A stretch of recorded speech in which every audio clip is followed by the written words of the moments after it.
Guys, welcome to Steeler Nation Live. This is your boy Sanders Tisdale. And I'm James Owen. Huge new season. Everything seems to be coming into play for the Steelers, but James, same old Steelers. Yes, but first of all, I'd be remiss if we didn't let our viewers know what has been going on with Steeler Nation Live in the year 2023. Has not been a good year for me or Sanders, and that's why we have not had a show until now. And then trying to begin this show, we're just a little late, having some technical difficulties. Thank you, Facebook. If you're out there, feel free to message us, call us in 585-210-3917. That's our phone call. Please, we miss everybody. We're ready to come back. We're ready to do the show this season. It's going to be better than ever. More technology. We improved, kind of. I guess we're a little late today, but not our fault on our part. It's not. But we want to thank you for tuning in and bringing us into your living rooms, your kitchens, or I want to say bedroom, but I don't know. But just want to thank you guys out there for taking time out to listen to Steeler Nation Live and listen to what we have to say about the Pittsburgh Steelers starting off the season. Not so good. Preseason, we all know about preseason. It's like kissing your sister, I guess. That's what they say. But when you start preseason, we start off great. Kenny Pickett was amazing. The Steelers offense was flowing. The defense was stopping everything. We went undefeated in preseason. We had high hopes coming into the regular season. We had a tough match coming in to Acrisure Stadium, not Heinz Field anymore. People, it's still kind of tough trying to figure out that. But still, that's what we're going to talk about tonight. The game, if you want to call it that. But Sanders coming into the game one with the San Francisco 49ers, not a slouch of a team. If you think about it, the number one defense in the NFL last year, number one rush defense, pass defense, number one on holding teams to score low points. And so we had our hands full coming into this game. Yeah, we had our hands full, and James, like always, you know what? It seems like it's beginning to become a natural thing with the Pittsburgh Steelers to where we play down to the level of our competition, except for our competition now was a lot higher than us, and we didn't get up there. And the thing about the Steelers right now, which miffed me, you got a team that was going into the new season, coming out undefeated in preseason. A lot of guys were hooping and hollering. You know what? The Steelers got it all. The Steelers got the total package. The Steelers are ready. And I told myself, no, this is preseason. And you know what, James? It came to fruition. The Steelers were outclassed on every aspect of it. And not just being outclassed, James, they brought in some new additions to the Pittsburgh Steelers. They only seen limited edition in this game, limited play time in this game. But, James, they all did well. Joey Porter's son, Joey Porter Jr. only got out there sparingly. You got a lot of other guys that are out there. And, James, you know what? Not enough, but maybe these guys should be starting because like he always says, next man up. Yeah, one thing about the Pittsburgh Steelers, we did add a lot of depth. Now, we went on a fire sale, not a sale, but a spree, a buying spree. Omar Khan, the new GM for the Pittsburgh Steelers, and he's doing what Kevin Colbert didn't do or refused to do. Kevin Colbert made some moves when he was GM because it made it look like the Pittsburgh Steelers were doing something, but in the long run, it wasn't paying off, wasn't doing anything. But we call Omar the con artist. He was a con artist, Sanders.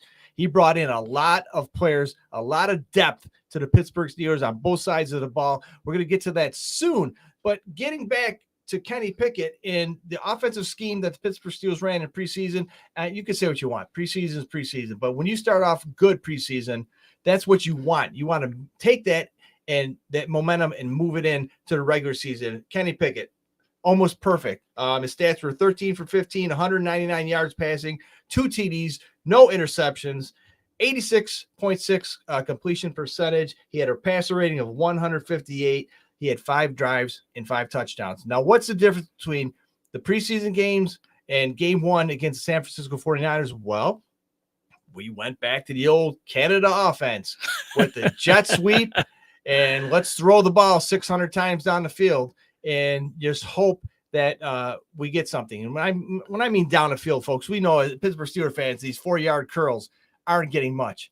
And we talked about this. We talk about it every season. You know that if the quarterback is not getting the ball to the tight end, you're not moving the ball. And it's not going to happen. And plus being out coached, you have to prepare yourself for these games. And obviously Matt Canada did not prepare the Pittsburgh Steelers offense for the type of defense that the San Francisco 49ers brought to the table, could bring to the table, brought to the table last year. It's no secret. These guys are a beast of a team. These guys could ultimately win the Super Bowl. I mean, this is how good these guys are. And they just picked up this year what they did last year, just dominating teams defensively, no mercy. And it's just you could see by what the Pittsburgh Steelers what they did. 3 and outs, you're not going to win games like that. And was very confusing to me. I don't know, folks at home. You tell me. You win the coin toss. Usually you defer. I don't know why Matt Canada or Mike Tomlin wanted to put the offense on the field there first. I mean, get that energized young defense out there because we do have a young defense right now. And what Omar Khan did, he revamped the inner linebacker core. And these guys are beasts. They're hungry. But the thing about that is, you know, even beasts need a rest. Yeah. And if the offense is 3 and outs and you got the defense going in there for pretty much the whole game, the defense can only do so much. And very disappointed with Joey Porter not seeing a lot of action. I think he saw 7 snaps. And it was just all the way around, Sanders and folks at home, that this was just a poorly coached game. The score shows it. And your thoughts, folks, call us 585-210-3917 and messages on the message board. So, we want to hear your thoughts. Want to see what you guys think about this game versus the 49ers. And you know what? If we don't get to your call sometimes right now, the new season, of course. Rochester, New York. There we go. So we got a call coming in. So I'm going to try to grab that as we can right now. Hey, welcome to Steeler Nation Live. Who do we have on the line? All right, let me see if I can get you to come on our line here. For some reason, we're having an issue getting you in. So we're going to try to do that right now. I'm not sure. I don't know. We're having an issue with trying to get him on. Oh, hold on. Let's see if we can turn him off there. A lot of technical issues out here, folks. Yeah, that's first game. I mean, we make mistakes too. So that's how the season starts off, guys. Like I said, you know, I don't know if we dropped the call or not, but yeah. Well, that's a problem on our side. We're having problems with trying to get the calls in. Make sure you guys message the board at least today. But we want to get some calls coming in or some information coming in from you guys as well. And we're looking to hopefully have a call from one of our guys out there. This guy's a true 49er fan. He calls and he checks us out. So we'll see if we could try to get him on there right now because I know we're having issues with it. So if we don't answer your call, that's the main reason right there now. But the fact is, James, let me ask you this. Sure. Do you think that with this game and the offensive showing from the Pittsburgh Steelers and how poorly the game was, this is the final time? This is the game that might seal the fate of Matt Canada. Is this the game that, you know, where the play on the field might say, you know what, we need something different. And I mean, like, quickly. Right. Yeah. I mean, we can't wait to game 4, game 5 to try and change it around. And like I said, we talked offline before the show. And folks, this is not a knee-jerk reaction. This is not like, oh boy, we lost. Let's fire the coaches like some people are saying, you know, like other teams like the Bills or whatever, or the Giants. But this is something this is like his 3rd year as offensive coordinator for the Pittsburgh Steelers. And statistically, not been very good for Matt Canada. I'll give you for instance out there, folks. Out of 36 games that he's coached as offensive coordinator, I think he only, out of 36 games, 27 of those games were 20 points or less. You need more points than that to win games. So out of 27 out of 36 games that he's coached, the Pittsburgh Steelers have scored less than 20 points in those games. And you're not going to make it to the Super Bowl. You're not going to make it to the playoffs. You're not going to have very many winning records if you continue to play this way. So this was a show of letting everybody know where what direction the Pittsburgh Steelers offense is heading, and, take nothing away from the 49ers at all. This just showed our weakness. That's all it did. It just proved that his offensive scheme is not working. It does not work. It hasn't worked in the past 2 years. And then game 1, now is the time to get rid of him, get somebody in there who knows how to run an offense. And apparently Matt Canada is not doing it. And like I said, folks, I want to reiterate, jerk reaction because we lost game 1. It's not. Back in 1989, the Pittsburgh Steelers lost to the Cleveland Browns 51-0. And then the following week, we lost to the Cincinnati Bengals 41-10. We happened to make the playoffs that year. So, I mean, it's not a lost cause. Last season, we started off, 2-6? Something ridiculous. And we ended up going 6-1 the remainder of the season, just missed the playoffs. So, I mean, it can happen, but not with an offensive coordinator like Matt Canada. So basically what you're saying is, you got no faith in the guy. You got no faith. You don't think, no. And I know it's a lot of you Steelers fans out there who don't have faith in Matt Canada, and I see why. I mean, I can understand it, but the fact is, once you get rid of that Matt Canada mistake, is it the fact that Steelers fans have to sit there and realize, you know what, we're rebuilding. There are a lot of people who don't want to face that, who don't want to see it, but that's what we're doing. It's a rebuilding period for the Pittsburgh Steelers. And a lot of people don't realize, for a team to find a good quality quarterback, we just had Ben Roethlisberger for 18 years. Yeah. This guy was playing in the black and gold. 18 years this guy was playing, and now he's gone. And the fact is, we got to learn a way to deal with it. We got to take that time, find this guy. It can't be a knee-jerk reaction. Was I pissed at the play of Kenny Pickett? Was I pissed at the fact that, this is a guy who the Steelers have put all their mustard on and want to build around, that he did so poorly. I mean, very poorly, James. Yeah, and it wasn't Matt Canada was not throwing the ball. Got it. And I don't want to make excuses for Kenny Pickett, but when you put him in situations where the offensive scheme is not readily available for what the defense is throwing at you, it kind of puts a little stress on you. And you might throw the ball around a little bit. The first interception was Deontay Johnson fell down, and could have been an interception if he didn't fall down. Who knows? And there was a lot of passes where we had wide receivers crossing the middle. And was he scared to throw the ball? Maybe. We don't know what's going inside his kid's head. But when you get frazzled like the Pittsburgh Steelers offense did, let's get a little storyline behind here. The first 5 possessions the Pittsburgh Steelers were 3-and-outs. Okay. The Pittsburgh Steelers average field position was inside the 20. San Francisco was around the 50-yard line average for that. Special teams punting. We couldn't punt ourselves out of a paper bag. And Presley Harvin, he was called out actually by Mike Tomlin. And he had a couple good punts, but when you put the San Francisco 49ers in a position to score every play, it kind of like puts a damper on your defense, especially when the offense is at 3-and-outs for 5 straight possessions. We scored just before halftime, a couple 4th down plays that we converted. But I mean, when you're down 20-0, going into halftime, you can't kick field goals, because what do I say about field goals, Sanders? That's 3 points towards a loss. Sure, you got to put 7 points up on the board, and a great pass from Kenny Pickett to Freiermuth in the end zone, 3-yard touchdown. And actually, that was the only, I think he threw it to Freiermuth like maybe 3 times the whole game. And he ended up coming out early, just before the game ended, with some type of injury. But we'll get to the injury report later in the show. And just, you cannot win games from your end zone. You can't do it. Yeah, and it still has played a lot of this game in our own end zone. A lot of you guys seen it. The fact is, I was saying to myself, you know what? The Steelers got the ball. They're down at the 5 or the 4. I said, there's no chance in hell we're going to get a first down. And it looked impossible. And at this point, it was impossible that the Pittsburgh Steelers cannot muster a drive.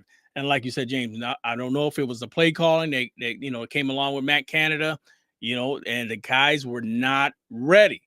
Pittsburgh Steelers fans, you pay money to go to these games to watch your boys play in the black and gold. Nobody was ready. Nobody was ready at all. You had a secondary, and we're going to go through this because we want to grade each position, get your guys' feedback on the boards as well. so we can put it up on the board, discuss it or whatever. We're having problems with the phone line, so we're trying to get that straight as well. But you got guys out there who weren't doing anything. You got guys out. The only person I seen out there on that day versus the San Francisco 49ers that was playing football was TJ Watt. Yeah. For God's sakes, put a quarterback number on this guy. He's the only one that can play. I don't know. What do you guys feel about it? TJ Watt should have been MVP of that game, as far as I'm concerned, James. Well, let's talk about. All right, we're weeding out the bad stuff. We're slowly getting into the good stuff, but it's not much. But TJ Watt, yes, 3 sacks, 2 forced fumbles, 1 recovery. I mean, he's still a beast out there. Let's talk about Calvin Austin III, his first full year as a Pittsburgh Steelers. The year he drafted, he got injured in training camp, missed all of last year. Now we get to see what kind of a speedster this kid is, returning punts and kickoffs. And let's not forget Anthony McFarland finally jumping in there and doing fantastic on special teams with kick returns and punt returns also. But getting back to we're not going to leave the defense out either. Terrell Austin, defensive coordinator for the Pittsburgh Steelers, not prepared for this game either. The first 5 possessions for the San Francisco 49ers, touchdown, field goal, touchdown, field goal. And guess what? They got the punt. And what do? They push us back inside the 10-yard line, and then we end up going, down 95 yards, score a touchdown. But folks, I mean, this was an all-out failure on both sides of the ball, and got to give a little leniency to the defense because, after the first 5 drives, they're tired. I mean, so they did the best they could. But as far as coaching, and we've got so much depth on defense and offense, why were these guys not in? Why were these guys not playing? You're losing by 20-something points, okay? You drafted these kids. They're fantastic in preseason, training camp. Get them some action. You got to get them in there. Get some fresh legs in there because you know what? We keep on running TJ Watt the way we're running right. He's not going to finish the season healthy. I don't think he's finished a whole season in the past 3 years. Because of injury, because this guy is 100%, no off switch on this kid. He's running every single play, and he's out for blood. So, I mean, you got to give this guy a break, and you got to start learning how to get these guys transitioned in and transitioned out. We have the players. We have the technology. Yeah. Let's start using it. Yeah, and I see on the board here, like I said, like Helton King agreed. He said the performance was poor all around except for TJ Watt. Totally 100% agree, which is unbelievable that you got this many guys on the field and only one guy is making a difference. Come on. Yeah. I mean, come on. I mean, what was the preseason about? What the hell? What why was I watching it? Why? Listen, the frustration level. You know what I'm saying? I mean, James, I got to say this, Captain King, thank you for writing in, brother. I appreciate you. And I agree with you 100%. It's painful to sit there and watch these guys with one guy showing up on the field who damn sure he should have been punting too, as far as I'm concerned. I mean, he was the only person out there who showed that he was in form and ready to play. And I hate to say it, but like I said, we're gonna go through the positions, quarterback, running back. Get your guys' thoughts on it as well, because we need a total feedback from you guys. Give us your thoughts on the boards. What you think what should be the next step for the Steelers? You got the Cleveland Browns coming up. We're going to discuss that as well. Huge game coming up, and we got to get on our game. We can't afford to go down 0-2 in that division, which is actually getting better. And the thing about it is, now you got the Cincinnati Bengals who a huge loss, which kind of helps us out because they're supposed to be the top dogs in the division. And we were supposed to be somewhere in the mix. But right now, James, it's appearing to me that Pittsburgh is going to finish at the bottom of the division. And I don't know if the fact is, if it continues at this rate, will Kenny Pickett still be that guy for next year? And will the Steelers go back out on the market looking for another big name quarterback? It all remains to be seen in Pittsburgh, but it needs to be taken care of right now. And a lot of that falls to me on Kenny Pickett because I feel a lot of the things that happened in that game he was in control of. You look at the leader. You look at the leader of the ship. You can look at him. You can look at Mike Tomlin. You can look at Matt Canada. But they weren't throwing passes behind receivers. They weren't missing open receivers. They weren't, these guys put him out there, and he did this in preseason. So I don't know what happened. Everybody has a bad day. I get it. But he has to be able to bounce back from it, James. Yeah, I agree. I mean, you could still see he's still rookie. I mean, this is his first full year starting from game one as a starter for the Pittsburgh Steelers. He still has a lot to learn, like throwing the ball away, not taking a sack. And, you know, he's a young quarterback, and he's going to learn. And looking how we played, you know what? Let's look positively right now. There's nothing but up from here if we're coached well. Now, Mike Tomlin is one of the greatest coaches out there in the NFL. People, you know, whispers are going around. Everybody's talking, you know, maybe it's his time to go, but, you know, it's one game of the season. But coaching goes back to the draft. Okay, we finally had one of the best draft classes in the Pittsburgh Steelers, I would say, in the past 10, maybe 15 years. Now, we have guys like Broderick Jones, offensive tackle. He's still a little green. He needs some work to develop. Not a problem. Number 1 pick. Number 2 pick, surprise Joey Porter Jr., 7 snaps. Now, this kid shined in preseason. Folks, I know it's preseason, whatever. But I'd rather have you guys shine in preseason and scratch your heads like, oh, wow, did we make a bad decision? Keanu Benton, defensive tackle from Wisconsin. Another beast out there that didn't see a lot of playing time, especially with Cam Hayward being injured. Why didn't he get a lot of time?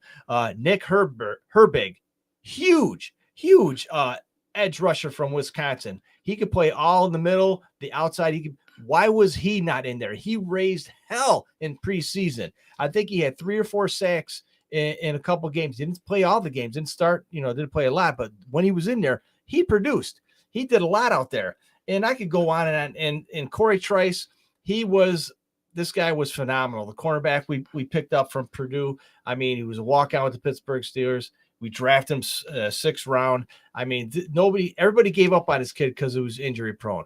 Very healthy preseason. Guess what? Done. I forgot what it was. torn ACL in his knee or whatever, and he's done. And he was like one of the best cornerbacks the Pittsburgh Steelers had coming. And Spencer Anderson, offensive tackle, doing a real great job. He's got a lot to learn. But the thing about our secondary, unfortunately we have the slowest secondary, Sanders, in the entire NFL. However, we have the most mature, if you want to call it, the most educated, most football IQ ready corners and safeties in the NFL right now with Minkah Fitzpatrick. We have a great secondary. We just have to adjust, mentally with speed. We have to overcome what we can't, do with the speed. We have to be mentally savvy on that. And like I said, the revamped inside linebacker core and Alex Highsmith on the other side of TJ Watt, there's absolutely no reason why this defense cannot run havoc on any team. However, but if they're out there 45 minutes out of 60, something's got to give. Yeah, on the board, we had Carl Calandri up. He wrote, the D couldn't stop the run. Middle linebacker is weak. D is overrated. 100% agreed right now, and they're starting to show that. And the Steelers brought in some guys that were supposed to help kind of quell that. You know what I mean? I mean, I love the moves that Khan made in the offseason. You know what I mean? But he brought in some guys, Quan Alexander. He brought in a lot of huge names that these guys are supposed to plug holes.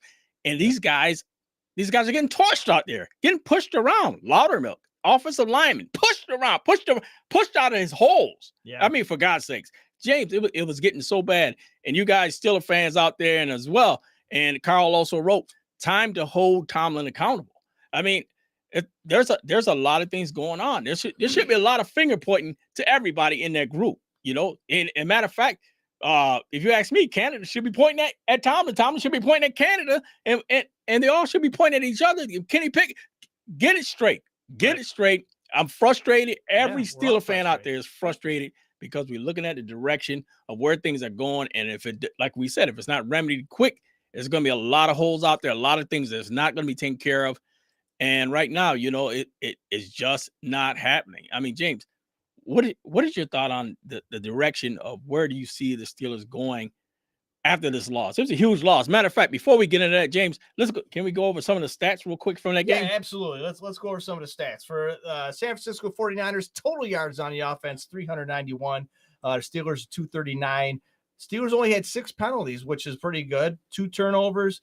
Time of possession, 13 minutes, almost 14 minutes. Come on. That's not going to win a lot of ball games. 49ers, 22 minutes, 43 first downs. Pittsburgh only had 15 first downs to 22 of the San Francisco 49ers. And the thing about that is the stats really weren't that great for the San Francisco 49ers. Purdy only threw for 220 yards. He did have 2 TDs and no interceptions. That kind of helps with a victory. 2 players that outshined for the 49ers. McCaffrey, if he runs up the middle or if he catches the outside, it's hard to catch this kid.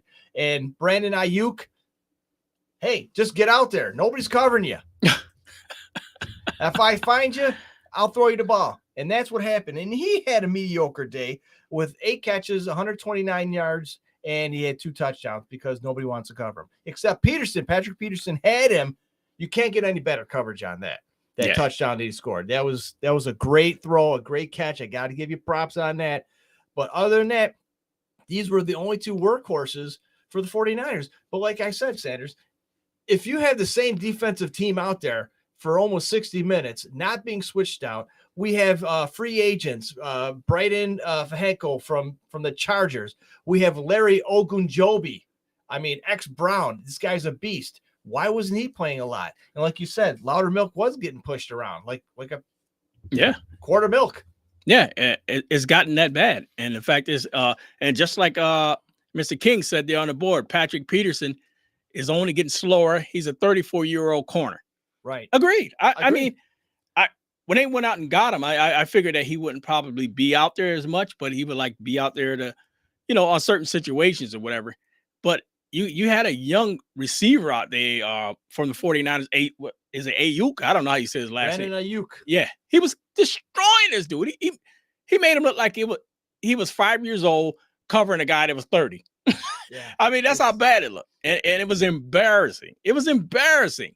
But the fact is, it's still, like I said, there's got to be a lot of remedies out there. Will he finish the season? I'm not positive, but from the looks of it, it doesn't look well. It doesn't bode well for the Steelers right now.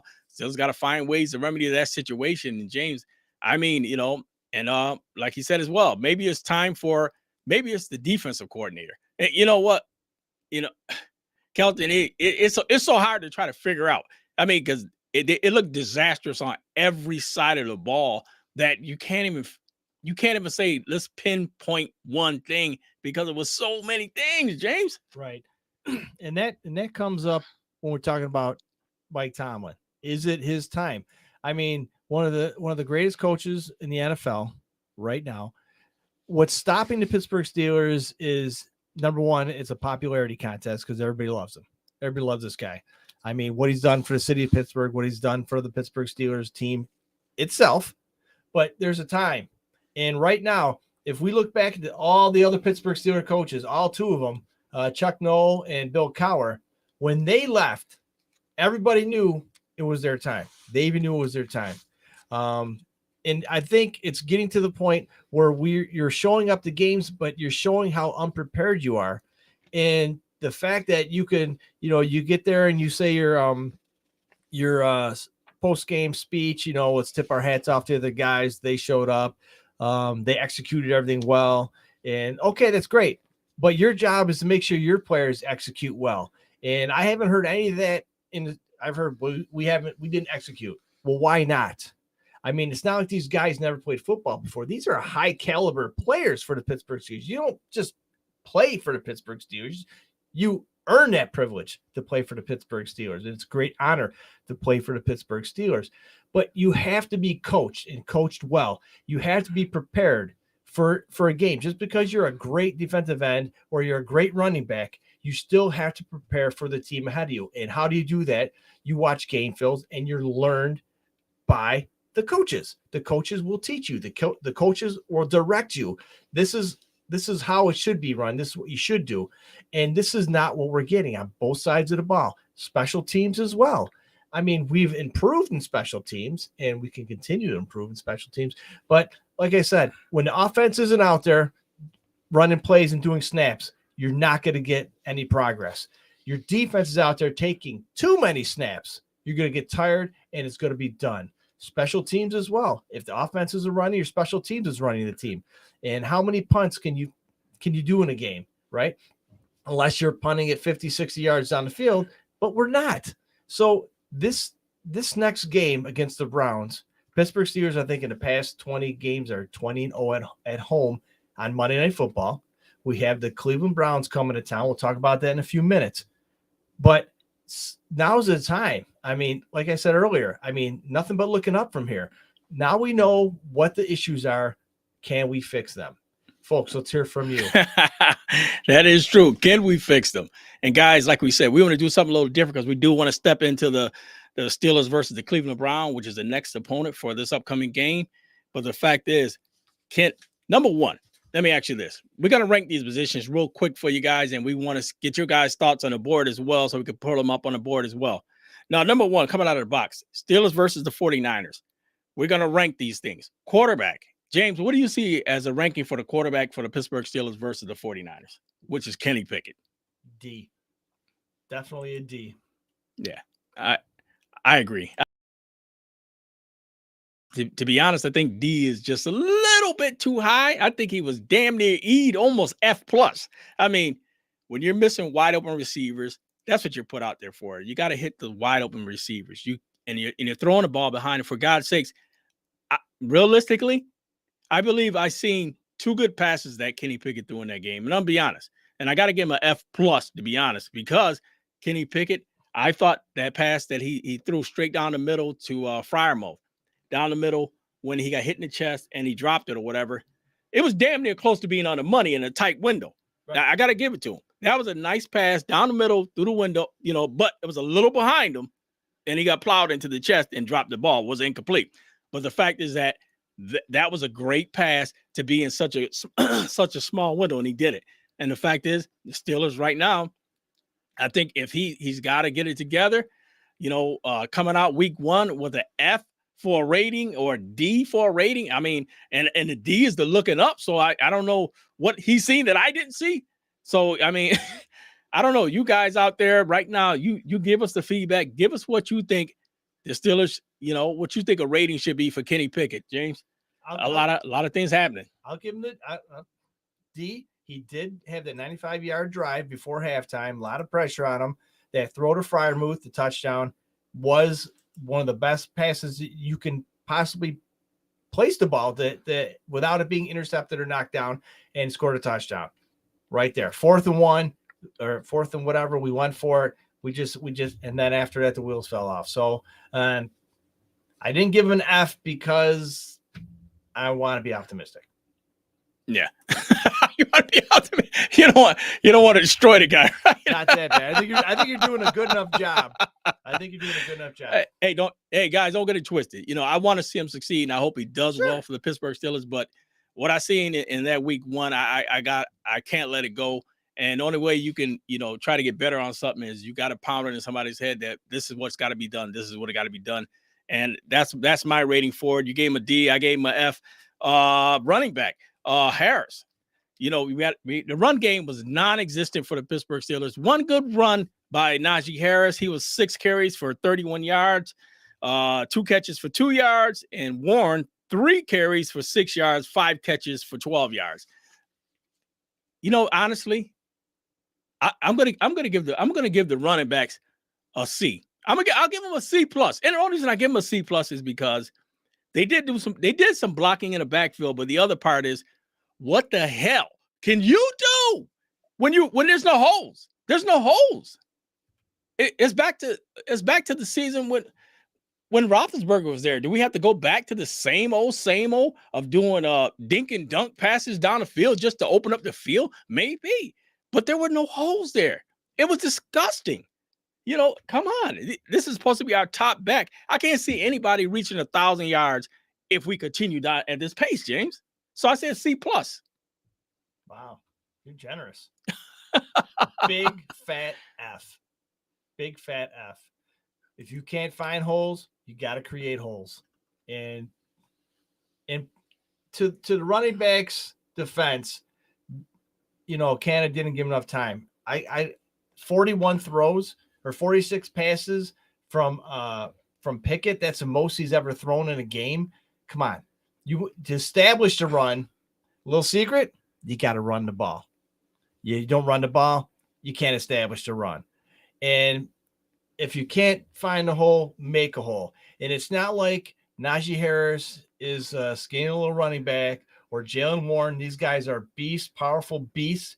They can run over and through people.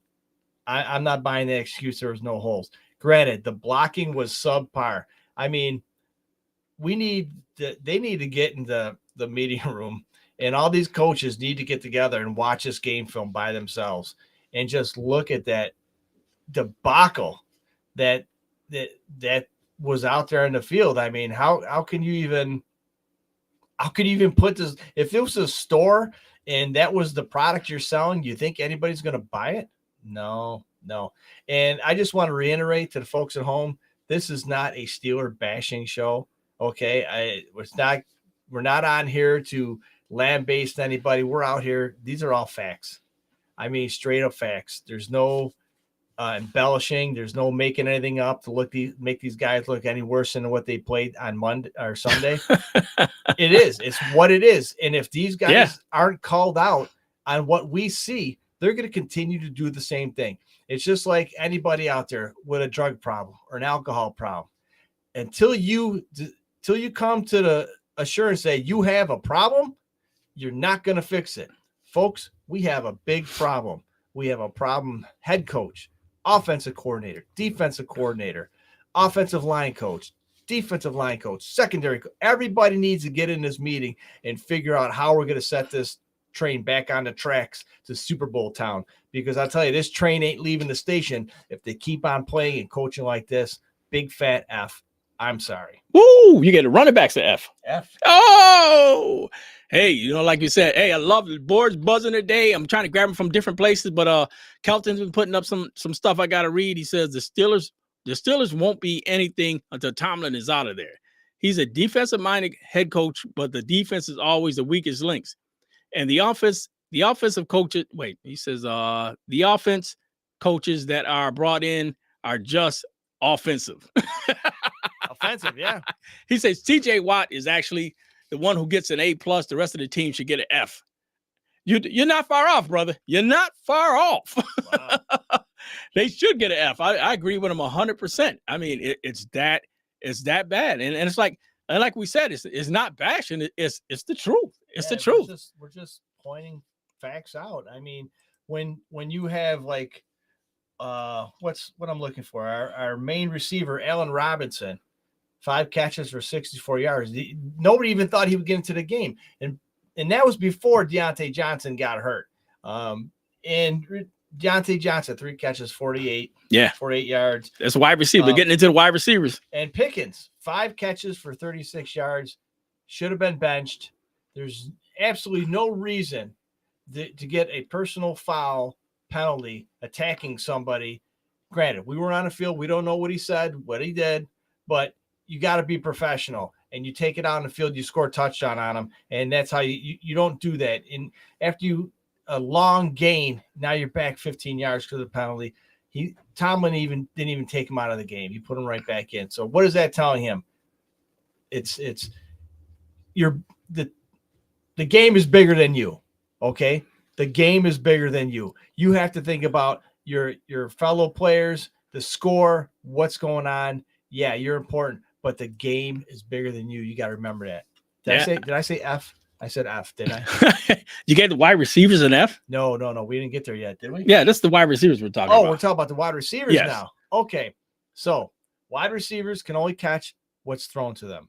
And we already talked about Kenny Pickett, and he was very off this game. He made a couple great throws, but a couple great throws is not going to win you ball games. You've got to be more precise, more on board. You have to stop with the rookie sacks and stuff. You got to learn how to throw the ball away. Receivers, I'll give them a C. A C? I'll give them a C. All right, all right. I like that. I like that. But the thing about it is, I gotta agree with you. I kind of agree with you in certain ways. I will give the receivers a C, and only because, like I said, there were times when they were wide open guys out there. There were times when guys were, Deontay Johnson was actually getting separation. He was getting separation from his guy, but the balls were so horribly thrown that he couldn't even get them. And there was one that was streaking down the middle of the field. Well, Kenny Pickett totally just missed him. I mean, so the thing about it is, I give the receivers a C plus. I thought they didn't play horrible. It was just the quarterback play was so bad that game. So I'm gonna give them a C plus right there. All right, C plus for me too. Yeah, because they weren't bad. They weren't bad. It's just that he was off. I mean, he had a bad game. I mean, there are a lot of things going on there. Steve, he says, what did let me San see? Fran Steve said we're being a little harsh Yeah. on our team because they did play a top 3 defense. I mean, granted, I understand, but this is it's more than defense. It's a complete game and all the way around. Yes, we talked about this earlier. I don't know if you heard earlier, San Fran Steve. We'd love to have you call in next week. I know it's difficult for you tonight. San Fran Steve, one of our main callers that calls in, freaking great guy. Love this guy. But yeah, San Fran's team all the way around is legit. I mean, you have to play perfect football to be, keep in comparison with the 49ers. And we're just trying to pinpoint why we looked so horrible. I mean, they'll beat teams, but they destroyed us. And why did they destroy us? And we're trying to figure that out. So appreciate that, Steve, for that message right there. Yeah. And like you said, too, he said, Watt is a stud. Everybody gets that one. And it was a non-divisional game. Next week is your test. And it is. Oh, absolutely. That's a great point. Because it's a game coming out of the game that's coming out of the division. And somebody Steeler knows, they know the Steelers. So the Steelers got to find a way to bounce back. And, it's got to show there. Kelton, he says, Pickett had 9 yards passing up until the garbage time drive before halftime. This needs to be a make or break season for Tomlin and his coaching staff. So as you can see, Kelton, love you, brother. This dude, he just has no love for Tomlin, and I get it. Or you know what? And that's his personal opinion. I'm with you, brother. If he doesn't do it for you, the things you examine and the things that I've seen sometimes would make me scratch my head, I would agree. But the thing about it is, you make the move on Tomlin, people don't realize it. You make that move on Tomlin, there are a crap load of NFL head coaches, teams that will go like this, grab them, vanish. So what I'm saying? Fanals. So let me ask you this. I'm telling you. Let me ask you this. And the reason, let me tell you before you go. The reason I'm saying this is because look at Andy Reid. Andy Reid, he left the Eagles. Eagles were disgusted. Boo! Boo! Booing them the games. Booing them at the games. A, B, C, D. Booing them at games. Where's Andy Reid now? Hoisting trophies. Yeah. Hoisting trophies. I'm telling you. There are some things that probably need to change. I don't know what it is. I don't know. Right at this point, I'm speechless. And I've talked to a lot of guys out there. I'm trying to find out what the Steelers need to do. And it's going to have to start with trying to figure out what's going on with Kenny Pickett to me. But you know what? Go ahead. I want to let you say your piece. We'll go to the coaching. So we got Pickett, we got his grade. Yep. And we got the wide receivers and the running backs yep. grade. Let's go straight to the coaches. Okay. All right. But before I do that, two things. Mike Tomlin. All right. Mm-hmm. Number one. Okay. If Mike Tomlin was to be fired today, right, what coach out there would replace him? Good question. I don't know. There is none. Number two, do you think, all right, this is for you, Sanders, and the folks at home. Do you think the reason why the Pittsburgh Steelers are keeping hold of Tomlin is because we don't want any other team to get him? That's a good point. That is a good point. But that's not a reason to, I feel, that's not a reason to. Listen, in the past 60 years, we had what? 3 head coaches. Now, this is, and I always fall back on this. I always refer to the New York Yankees as Derek Jeter. Okay. Derek Jeter, one of the greatest shortstops in baseball history for the New York Yankees. some point in his career, he had to retire, in which he did. Now, this is almost comparable to Mike Tomlin. I'm sorry, folks out there. If you don't like this analogy or comparison, I'm sorry. But you take Derek Jeter, there's an open spot on the left side of the infield. Who's going to fill those shoes? Anybody that fills those shoes, you're on a chopping block already. All eyes are on you. The pressure's on you. Every single thing you do is under a microscope. Okay? Let's fall back to the Pittsburgh Steelers now. Head coach Chuck Noll, one of the greatest coaches in NFL history. Bill Cowher, one of the greatest coaches in Pittsburgh Steelers history. Mike Tomlin, becoming one of the best coaches in Steelers history. Okay, he's up there. He paid his duty. He's got his Super Bowl ring. He's good. Okay, but we just can't get anybody else in those coaching shoes out there. We have to be perfect, 100% perfect. Who's going to replace Mike Tomlin? And right now, there's a lot of coaches out there, good coaches. I'm pretty sure there's really good coaches, D1 college football, professional coaches who are looking to take their coordinator's position up to the head coach. I'm pretty sure there's some real good coaches out there, but are they good enough to replace Mike Tomlin? Are they good enough to be a head coach of the Pittsburgh Steelers? 6 Super Bowl champions. We should have 8, but 6 Super Bowl rings, trophies in that trophy case down there in Acrisure Stadium. It's not that simple of saying, okay, let's get rid of Tomlin. We'll get anybody. No, that's not how the Pittsburgh Steelers run. So we're in that predicament. Who's out there, and do we want to keep him from other teams? So, yeah. So what do you give for the coaching? A big fat F. Yep, I'm with you on that one. I'm with you on that one. I give him an F. I give him an F. Unprepared. Yep. I mean, preseason, yeah, it's fun. Let's play some football. Let's do this. Let's do that. Hey, it works. You know what? 2 things we didn't see in the game against 49ers: splash plays and turnovers. We had 1 turnover. Thank you, TJ Watt. Should have had 2. I don't get that, but that's for another day, another time. However, you need splash plays to win in this game, in this new era, in this day and age. And you look at the preseason. I know preseason, whatever, but you want to be good in preseason. All right. We're fantastic. We're doing splash plays. I mean, going deep, long passes, longer than 20 yards. We're not doing these. I can't even talk anymore. I mean, these 4-yard curls. Yeah. And the scary thing is, it might be a fact that it's still jet sweep. That's what it is. I couldn't get it out. Jet sweep that everybody knows about. Okay. Yeah. And the way we line up for these things, we just drafted Darnell Washington, tight end out of Georgia. If you need a second, look him up and see what this kid can do. I mean, this kid is a blocking beast. This kid learning on his catching. I mean, once he catches the ball, good luck trying to tackle this guy. Now try go with 2 tight end set like the Buffalo Bills were doing last night. I mean, that works. I mean, you can either go out for passes or you can block and give the quarterback time. You can make some holes for your running back. Why are we not doing that? I mean, unpreparedness and not utilizing what you have to win games. And that's why coaching, F. 100% agreed. Speaking of that, when you brought up the tight ends, let's step right over to the tight ends. What do you guys out there think about the tight end play for the Pittsburgh Steelers versus the 49ers? I thought Freiermuth did a decent job till he went out with an injury.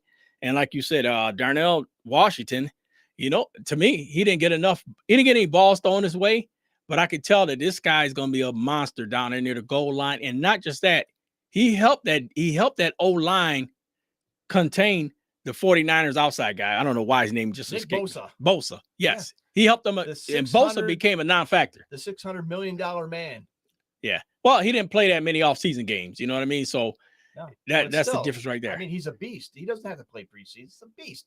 But when you stop him he only had 2 tackles, I think maybe almost a hit on the quarterback, no sacks, no turnovers. I mean, when you can contain that guy, that says a lot about your O-line. Exactly. So what do you rate the tight ends? Tight ends, I can't even rate them.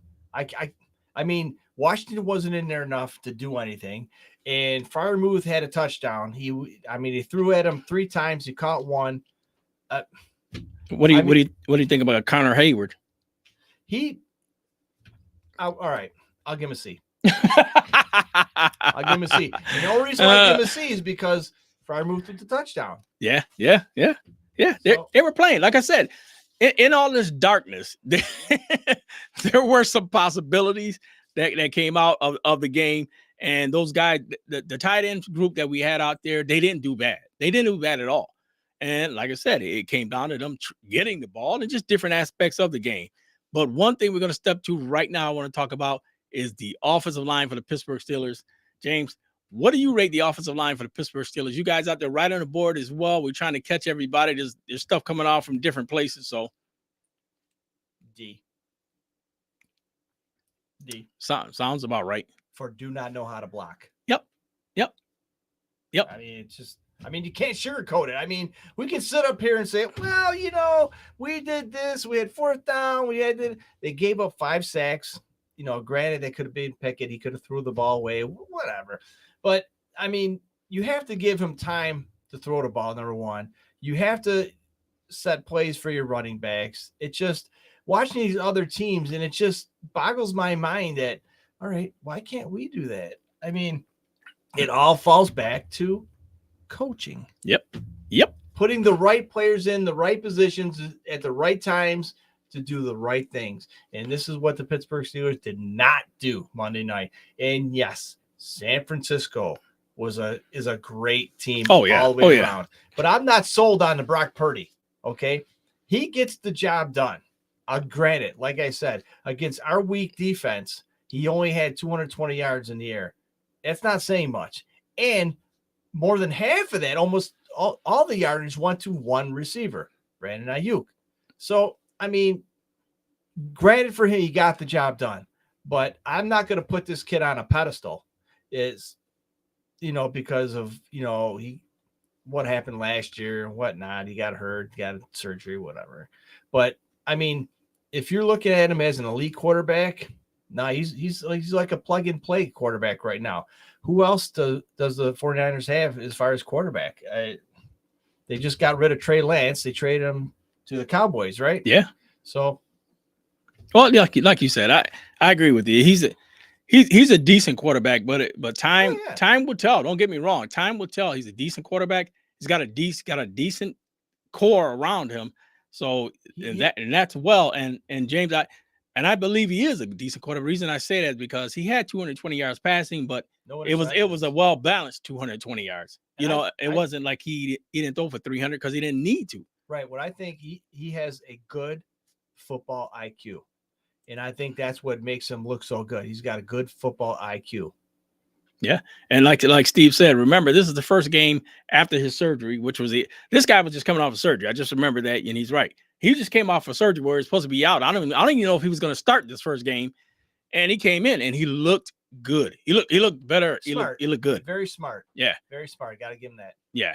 That's one thing you do have to give it to. Hey, you know what, guys? This is supposed to be our show. We're going to go a little bit over, not much, just a little bit. But I want to talk real quick about the defensive side of the ball, James.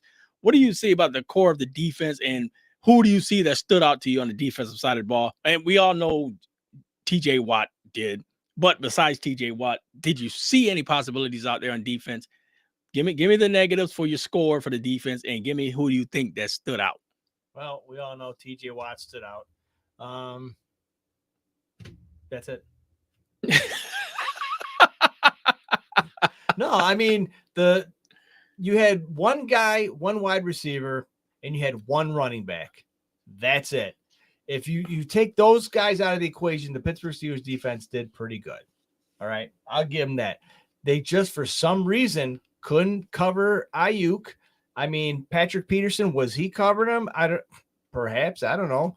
And we just couldn't stop those two guys. So, I mean, they kept us in the game because they were on the field most of the game. So I can't give them that bad of a hit. All right. We gave up 30 points, not the best in the world. But you know what?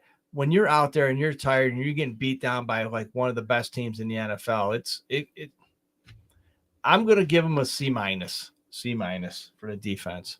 Ooh, you've been pretty nice tonight. I mean, I'm going more towards like a D because I seen, aside from Laudermilk getting pushed around like a dirty dish rag, you got who else you got out there? You got the DBs were getting burnt on every occasion. I mean, from Kakazi or Crazy, whatever the hell his name is, you got guys running out the field wide open. I'm even going to nail my boy who I love, Minka. Minka got burned by Purdy on a should have been an easy sack. Yeah, he came in. Purdy made a 5-year-old move on him, and he got discombobulated, and he ran. I don't even know if he got open and completed it for a first down to Ayuk, who was burning the hell out of Peterson anyway. I mean, so it was. I give it a D minus to almost an E going into an F, but I say an E plus. Is there an E plus? Yeah, E plus. So we'll say E plus. I'll give the defense an E plus, and it's only because they had TJ Watt to bring it up from an F. So that's my that's my equation right there. So I say right there, that defense suffered heavily and they suffered big.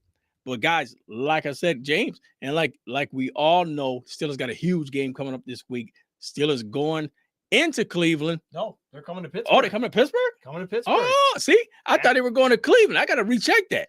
So they're coming to Pittsburgh. Pittsburgh's got 2 back-to-back games. It kind of scares me that we're having these home games early.